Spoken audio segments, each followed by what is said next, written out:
Welcome है guys class number 4 में, Excel की क्लास नंबर 4। तो लेट्स स्टार्ट नाउ। इससे पिछली क्लास में हमने ये सब कुछ कर लिया था। ऊपर का जो टैब है, हम थे शॉर्ट एंड फिल्टर में थे, और उसके बाद हम कुछ ये फाइंड रिप्लेस और ये सब चीज़ें देखेंगे। ठीक है, अब यहाँ पे ये कुछ आपके सामने डेटा है। ये कुछ इस तरीके से मैंने इसे बनाया है आप लोगों को समझाने के लिए। तो इसमें क्या करेंगे, मान लो कि ये डेटा है मेरे पास। इस डेटा को फिल्टर करेंगे। पहले फिल्टर में क्या क्या होता है ऑप्शनों को जानेंगे। तो यहाँ राइट साइड में, होम टैब के राइट साइड में यहाँ पे शॉर्ट एंड फिल्टर है। तो सबसे पहला जो फिल्टर है वो है A to Z। ठीक है, यहाँ पे शॉर्ट इसके आगे लिखा हुआ है, यहाँ पे लिखा हुआ है A to Z, मतलब ascending order and descending order. तो ये A to Z तो पहले से ही है, मतलब ये अल्फाबेट पे भी हो सकता है और न्यूमेरिकल में भी हो सकता है। ये अपने आप इसे कर लेगा, अल्फाबेटिकली भी कर लेगा और असेंडिंग ऑर्डर डिसेंडिंग ऑर्डर में इसे डिफाइन कर देगा अगर मैं इन ऑप्शनों का यूज़ करता हूँ। तो चलिए, ये असेंडिंग ऑर्डर में तो पहले ही है, कोई डिसेंडिंग ऑर्डर करते हैं। तो मैं इसे A to Z की बजाय Z to A करता हूँ। तो मुझे इसे सिलेक्ट करना पड़ेगा। सिलेक्ट करने के बाद जैसे मैं इस पर क्लिक करूँगा, शॉर्ट लार्जेस्ट टू स्मॉलेस्ट पे A to Z to A, तो ये जो डायलॉग बॉक्स यहाँ पर आ रहा है, इस डायलॉग बॉक्स में ये पूछ रहा है कि भाई एक्सपेंड द सिलेक्शन, मतलब इस सिलेक्शन के थ्रू जो भी इसके आगे का डेटा है, क्या ये भी मूव हो, या फिर सिर्फ जो current with the current selection, continue with the current selection है, मतलब जो सिलेक्शन अभी फिलहाल में मैंने कर रखा है सिर्फ उसमें डाटा चेंज। तो भाई सही तरीका तो ये है कि भाई साथ में ये भी चेंज हो, जो पीछे के इसके डेटा है, इसके हॉरिजॉन्टली जो आगे इसके डेटा आ रहा है इसका। तो मैं इसी वाले ऑप्शन पे क्लिक करके करता हूँ। तो अगर मैं ऐसा करता हूँ तो ये ठीक इसका उल्टा कर देगा। जैसे मेरे पास 18 तक लोग थे, यहाँ पे 18 नाम थे, तो इसने 18 से लेके डिसेंडिंग ऑर्डर में इसको गिनतियों को यहाँ पे कर दिया है। ठीक है, तो ये था हमारा पहला वाला ascending and descending order A to Z और Z to A वाला। अब आते हैं, एक कस्टम को बाद में समझेंगे, पहले फिल्टर समझ लेते हैं। फिल्टर क्या काम करता है कि मैं ऊपर किसी भी जो सेल्फ में, ये जो मेरा रो है, यहाँ पे कहीं भी मैं क्लिक करके कहीं भी ये फिल्टर को बस मुझे ऑन करना है। ऑन करते ही यहाँ पे ड्रॉप डाउन लिस्ट टाइप का आ जाएगा। ठीक है, अब इस ड्रॉप डाउन में क्या है कि हम मान लो कि मैं भाई सिर्फ यहाँ से इस वाली रेंज में से, या फिर मैं चलो यहाँ से लेके यहाँ तक, जो भी मैं 1 से 5 तक का ही डेटा चाहता हूँ, तो मैं सिंपल क्लिक करूँगा यहाँ पे, सिलेक्ट ऑल को हटा दूंगा पहले, फिर 1 2 3 4 और 5 पे क्लिक करूंगा। ये मुझे सिर्फ 5 जनों का डेटा यहाँ पे दिखाएगा। ठीक है, ये होता है फिल्टर का कमाल। उसके बाद अगर और भी कुछ है, जैसे मान लो मुझे कुछ यहाँ पे गिनती है, कुछ मेरे यूनिक नेम है, मुझे सिर्फ सीता, श्याम, श्रुति का डेटा चाहिए, तो ऐसे ही आप इसे भी कर सकते हो। जैसे मैं यहाँ से लगाता हूँ सीता, श्रुति और श्याम का डेटा, तो मुझे सीता, श्रुति और जितने भी सीता श्रुति हैं इसमें डबल बार आ चुके हैं, तो वो सीता, श्रुति और श्याम का डेटा यहाँ पे मुझे प्रोवाइड करवा देगा। ठीक है, इसको कहते हैं फिल्टर। अब ये कुछ और भी यहाँ पे फिल्टर है, जैसे मैं मान लो कि मैं इस पे इंग्लिश वाले नंबर पे क्लिक करता हूँ, इंग्लिश वाले फिल्टर पे, और यहाँ नीचे आने के बाद यहाँ पे नंबर फिल्टर है। तो यहाँ पे मान लो मुझे कोई ऐसी वैल्यू चाहिए कि 50 से ऊपर वाले इसमें कितने बनते हैं। तो यहाँ पे तो मुझे कुछ खास नहीं दिख रहे, यहाँ बस यही है ऊपर वाले। तो मैं एक बार इसमें, चलो हिंदी में ट्राई करते हैं, इसमें 50 से ऊपर वाले ज़्यादा है, इसमें ज़्यादा दिखेंगे। तो यहाँ पे आए फिल्टर में नंबर और इक्वल टू ग्रेटर देन लेते हैं, क्योंकि हमें 50 से ऊपर चाहिए। ग्रेटर देन, अब ग्रेटर देन में मैंने सिर्फ जाके यहाँ पे डाल दिया 50, भाई 50 से ऊपर वाले चाहिए। और में डाल दिया मैंने यहाँ पे इक्वल इज ग्रेटर देन में, यहाँ पे डाल दिया मैंने 50 और 60 से अब 50 और 60 से अब कितने यहाँ पे जो स्टूडेंट है वो है, मुझे ऐसा देखना है। तो मैं यहाँ पे इस तरीके से जाके यहाँ पे ओके करूँगा। तो यहाँ पे जो हिंदी वाले जो मार्क्स हैं वो 50 से अबव, और जो 60 से अबव है इस लाइन में हिंदी के मार्क्स हैं, वो मुझे यहाँ पे प्रोवाइड करवा दिया जाएगा। ठीक है, तो ये था हमारा फिल्टर और short and A to Z and Z to A वाला ऑप्शन। अब आते हैं थोड़ा सा कस्टम फिल्टर के अंदर में आते हैं। पहले तो मैं ये फिल्टर हटा लेता हूँ। अब आते हैं कस्टम फिल्टर। कस्टम फिल्टर के लिए मुझे ऐसे सेलेक्ट करना पड़ेगा इसे, रेंज को, और मुझे कस्टम फ़िल्टर में जाना पड़ेगा। अब ये कुछ एडवांस फ़िल्टर होता है, जैसे कि अभी नॉर्मल में क्या हो रहा था, मैं सिर्फ़ वो पार्टिकल वैल्यू ले पा रहा था, जिसे मैं चूज़ कर रहा था, ठीक है? बट इसमें कुछ एडवांस है। इसमें है जैसे यहाँ पे जैसे ये डायलॉग बॉक्स आएगा, तो यहाँ पे ऐड है, डिलीट है, कॉपी है, ऑप्शन है, बहुत सारी चीज़ें आएँगी और ये एक यहाँ पे ऑप्शन है माय डेटा हैज़ हेडर, तो मैंने जो रेंज सेलेक्ट करी है उसके डेटा के अंदर मेरा एक हेडर भी है, तो हेडर है इसलिए यहाँ पे ये ऐसा लिस्ट मुझे ऊपर वाली का दिखा रहा है, ठीक है? तो स्टार्ट करते हैं। मैंने पहले वाले में कुछ यहाँ पे सिंबल जैसे हम नॉर्मल फ़िल्टर जो करते हैं, उसमें क्या था कि मैं कोई एक पर्टिकुलर रेंज यहाँ पे ले लूँगा, कोई कुछ नंबर मुझे चाहिए, जैसे 1, 2 और 4 का डेटा चाहिए, तो मैं 1, 2, 4 सेलेक्ट करूँगा और यहाँ से उसका डेटा आ जाएगा, ठीक? और उसके बाद मोहन या कोई नाम सेलेक्ट करता हूँ या ग्रेटर देन लेस देन में से कुछ भी करता हूँ, तो वो मुझे यहाँ पे वैल्यू दिखा देगा। अब यहाँ क्या है कि जो इसने हेडर को माना है, जो इसने पहले वाले रो को हेडर माना है, तो इसमें से मैं किसी पे भी हर एक पे अलग-अलग एक ही बार में अपने हिसाब से फ़िल्टर लगा सकता हूँ। तो स्टार्ट करते हैं, तो हम लगाएँगे पहले कि भई इसमें जैसे इस वाले में कलर है, बाय कलर लगाते हैं। तो कलर का हेडर क्या है? सीरियल। तो सीरियल पे मैंने क्लिक किया, वैल्यू में जाके देंगे हम सेल का वैल्यू, तो चलो आपने देखी थी वैल्यू मैंने कैसे यहाँ से ली थी, तो सेल का कलर लेते हैं। ये सेल का कलर मैंने दे रखा है। सेल का कलर देखते ही यहाँ पे आगे इधर ये कुछ कलर दिखा रहा है, तो भाई मैं इसे किस मतलब पोजीशन पे रखना चाहता हूँ, तो मैंने कहा भाई पहले ये वाला कलर सेलेक्ट करें टॉप में, बॉटम में नहीं, टॉप में वाला कलर सेलेक्ट करें। उसके बाद मैं यहाँ से एक ऐड लेबल करूँगा, वापस इसी में जाऊँगा, वापस से मैं यहाँ से सेल कलर सेलेक्ट करूँगा और दूसरा जो कलर चाहिए मुझे चाहिए मैं रेड लेता हूँ और उसके बाद तीसरा जो चाहिए दोबारा से मैं एक ऐड करता हूँ लेबल और तीसरा जो चाहिए वो मुझे चाहिए सेल का कलर लास्ट वाला जो अपना है ग्रीन, ठीक है? ऐसा करते ही मैं अगर ओके करता हूँ तो ये अपने आप जो जिस हिसाब से मैंने इन कलर को सिस्टमैटिकली दिया था, उस हिसाब से कलर को ऊपर के साइड में टॉप से इसे लेके आ जाएगा। उसका सीरियल नंबर कुछ भी हो, उससे इसे कोई फ़र्क नहीं पड़ता। उसने बाय सेल का कलर लिया, ठीक है?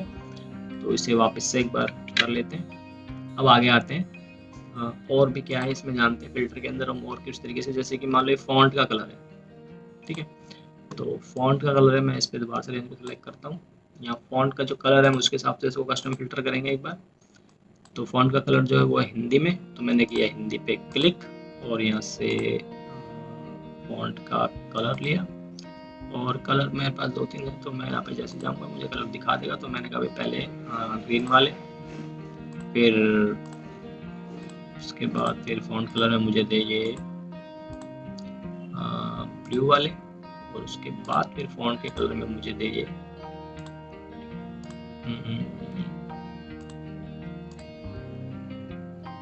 संतरी वाले, ऑरेंज, ठीक है? तो इस तरीके से भी इसे यहाँ पे डिफाइन कर लें, ठीक है? तो ये होता है हमारा sort and A to Z, smallest to largest, ascending descending order और कस्टम फिल्टर जो होता है हमारा, हम उसमें गवाए सेल का कलर भी दे सकते हैं और फॉन्ट का कलर भी दे सकते हैं और इसके अलावा हम जो मैंने ग्रेटर देन लेस देन बताया, हमें कोई ऐसी वैल्यू है हमारे डेटा के रेंज में जो कि मुझे 50 से अबव वाले ही चाहिए, तो फिर हम वही फ़िल्टर लगा के यहाँ पे इसको डिफ़ाइन कर सकते हैं। मान लो जिस पे फ़िल्टर लगाएँगे उस पे जाके हम जैसे मैंने अभी पहले किया था, उस तरीके से जो डिफ़ाइन कर सकते हैं। इसके बाद यहाँ पे कस्टम में हम ये by cell colour, by font colour, इस तरीके से यहाँ से हम और भी एडवांस फ़िल्टर लगा सकते हैं, ठीक है? तो इसके बाद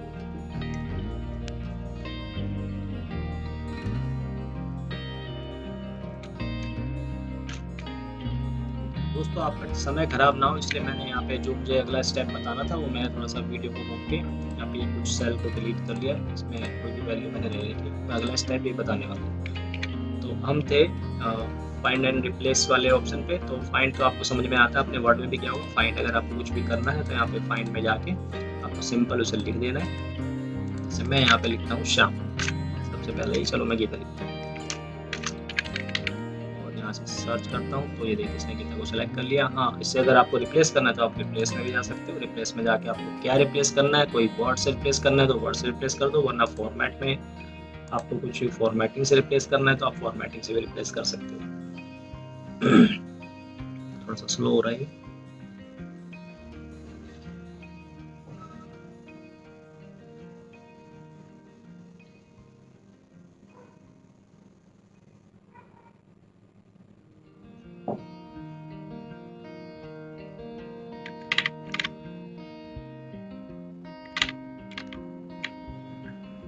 तो ये इसकी फॉर्मेटिंग यहाँ पे 200 खुल गई है।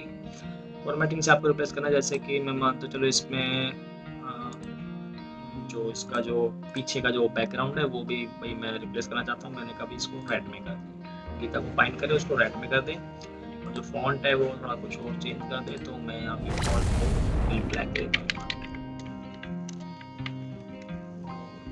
टैलिक कर देता हूँ, ब्लैक नहीं मैं टैलिक कर देता हूँ, और फॉन्ट का साइज चलो वही है। तो मैंने यहाँ पे इतने, और चलो बॉर्डर तो नहीं लगा था, और सा लगेगा, तो यहाँ पे ओके, देन रिप्लेस।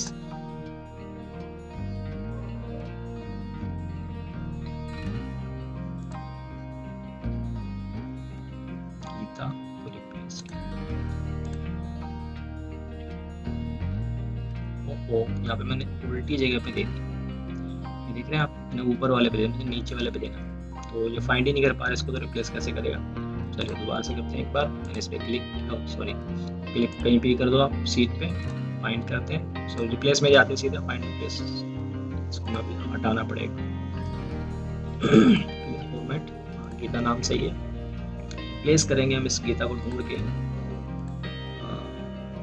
कलर में, फिल कलर में, प्लस में फॉन्ट में जाके इटैलिक कर देते हैं normal, okay, and then find replace.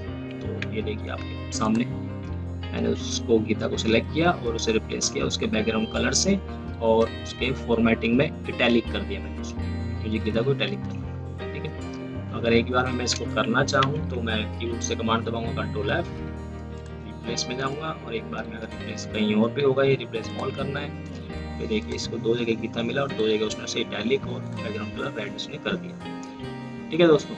तो ये था हमारा फाइंड रिप्लेस। अब थोड़ा सा और एडवांस चलते हैं फाइंड रिप्लेस के अंदर, और एडवांस में जाने के लिए यहाँ पे एक कमांड है गो टू, ये थोड़ा स्पेशल है। तो गो टू में जाएंगे, कमांड इसकी होती है कीबोर्ड से Ctrl+G से आप डायरेक्ट गो टू पे पहुंच सकते हो, आपको ये डायलॉग बॉक्स सामने आएगा। तो गो टू मतलब मुझे कहाँ जाना है, क्या क्या ढूंढना है मुझे, गो टू कहाँ जाना है। तो अगर मैं इस वाले ऑप्शन पे क्लिक करता हूँ और नीचे स्पेशल पे, तो ये डायलॉग बॉक्स खुल के आएगा। जैसा मैं पेस्ट स्पेशल कर रहा था तो वैसे भी ऐसे भी डायलॉग बॉक्स आता था, बट अभी फिलहाल मैं गो टू में है तो यहाँ पे इस तरीके का डायलॉग बॉक्स आया। तो मुझे करना क्या है यहाँ पे कि जो ब्लैंक सेल है, ये वैसे तो खैर मैं कंट्रोल के साथ भी कर सकता हूँ, बट उससे थोड़ा समय जाएगा। यहाँ पे मुझे ऐसी फैसिलिटी मिल रही है कि मैं ब्लैंक सेलों को सिलेक्ट कर सकता हूँ एक ही कमांड में। तो मैंने गो टू पे क्लिक किया, ब्लैंक पे क्लिक किया, ओके किया। अभी यहाँ पे देखो ये ब्लैंक सेल जो है ये सिलेक्ट हो गए, साथ में ये भी हो गया, बट मुझे ऐसा नहीं चाहिए। चलिए मैं रेंज दे के करता हूँ, रेंज दे के गो टू और ब्लैंक सेल, ओके। अब यहाँ पे क्या हुआ है कि वो ब्लैंक सेल सिलेक्ट हो गए जो इस रेंज के अंदर में थे। अब सिलेक्ट तो हो गए हैं, बट अगर मैं कोई काम इससे करवाना चाहता हूँ, जैसे मैं ब्लैंक नहीं चाहता, मैं चाहता हूँ कि यहाँ पे निल लिखा हुआ है, ठीक है, तो मैं कीबोर्ड से बिना कुछ टच किए मेरा जो भी मुझे इसमें लिखना है मैं यहाँ पे लिख दूंगा। जैसे मैंने लिखा यहाँ पे NILL क्योंकि ब्लैंक अच्छा लग रहा है, और साथ में मैं प्रेस करूँगा कंट्रोल के साथ में एंटर, ठीक है। तो अगर मैं कंट्रोल के साथ में एंटर करता हूँ तो ये जहाँ जहाँ इसने ब्लैंक को सिलेक्ट किया है सारी वैल्यू के अंदर वो मेरा जो मैंने वर्ड टाइप किया है वो वर्ड यहाँ पे टाइप कर देगा, ठीक है। ऐसा ही मैं कुछ और भी कर सकता हूँ, जैसे कि मैं ब्लैंक ना दे के यहाँ पे कुछ और वर्ड कंट्रोल के साथ ठीक है। तो इस तरीके से हम गो टू का यूज़ कर सकते हैं। तो और चलते हैं इसके आगे में यहाँ पे फॉर्मूलाज हैं, कमेंट है, फाइंड क्या करना है, इसे फाइंड था अभी। तो अगर मुझे फॉर्मूला फाइंड करना है, मैंने अगर यहाँ पे कोई फॉर्मूला लगा रखा हुआ तो फॉर्मूला को फाइंड करके दिखाएगा आपको। यहाँ गया मैं फॉर्मूला, सॉरी रेंज में सेलेक्ट कर लेता हूँ। यहाँ पे शायद कोई फॉर्मूला एवरेज का फॉर्मूला लगा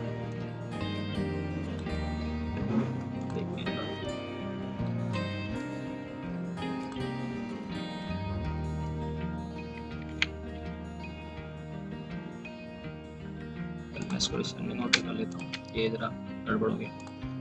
A to Z एक्सप्लेन। अब देखिए यहाँ पे 2 जगह फॉर्मूले लगे हुए हैं, एक यहाँ पे ये सम इसमें सम का फॉर्मूला लगा हुआ है, ये सब इसका कैलकुलेशन है। और उसके बाद यहाँ पे एवरेज का फॉर्मूला लगा हुआ है, ये सब इन सब का ये एवरेज है। तो इसने जहाँ पे फॉर्मूले लगे हुए हैं वहाँ पे इसने यहाँ पे और ये दोनों के दोनों को सेल को सिलेक्ट कर लिया, ठीक है। और सेल को सिलेक्ट कहाँ किया, जहाँ पे फॉर्मूले लगे हुए हैं, ये नील को छोड़ दिया है, यहाँ पे नील को छोड़ दिया, यहाँ पे छोड़ दिया। और ये मुझे लिखने का अब दे रहा है ऑप्शन कि मैं इसकी वजह अगर कुछ और लिखना चाहूँ, तो इसलिए उसने उसको 83 को सेलेक्ट तो किया है, बट उसको कलर उसका शेड में चेंज नहीं किया है, ठीक है। तो इस तरीके से यहाँ पे हम फॉर्मूला फाइंड कर सकते हैं। अब अगला ऑप्शन जो है वो है हमारा कमेंट का। अब कमेंट सर यहाँ पे जरा दूर जाके है, ये लास्ट में है, तो मैं इसे अभी नहीं टच करूँगा, मैं इसे बाद में बताऊँगा। ये बस वही है कि मैंने कहीं पे कमेंट लगा रखा है तो उस कमेंट को फाइंड कर लेगा, इतना सही है, ठीक है। उसके बाद ये सब कुछ चीज़ें जो है एडवांस में आती हैं, तो मैं एडवांस तो सर आपको बाद में दिखाऊंगा क्या होता है एडवांस। अभी फ़िलहाल मैं नॉर्मल बेसिक के लिए मैं क्लासें बना रहा हूँ, तो जो लोग अभी इतना इसमें प्रिपेयर नहीं है उनके लिए मैं क्लासें बना रहा हूँ, तो पहले उनका फ़ायदा हो, एडवांस वाले तो बाद में आएंगे। स्टार्ट करते हैं। तो ठीक है गाइस, आज के लिए इतना ही काफ़ी है। अभी आज हमारा होम टैब में शॉर्ट एंड फिल्टर भी हो गया है और find replace and go to command भी हो गई है। अगली क्लास में मिलेंगे हम किसी और टॉपिक के साथ, तब तक के लिए टाटा बाय बाय। अपना ध्यान रखिए और चैनल को सब्सक्राइब चाहते हो तो कर दीजिए।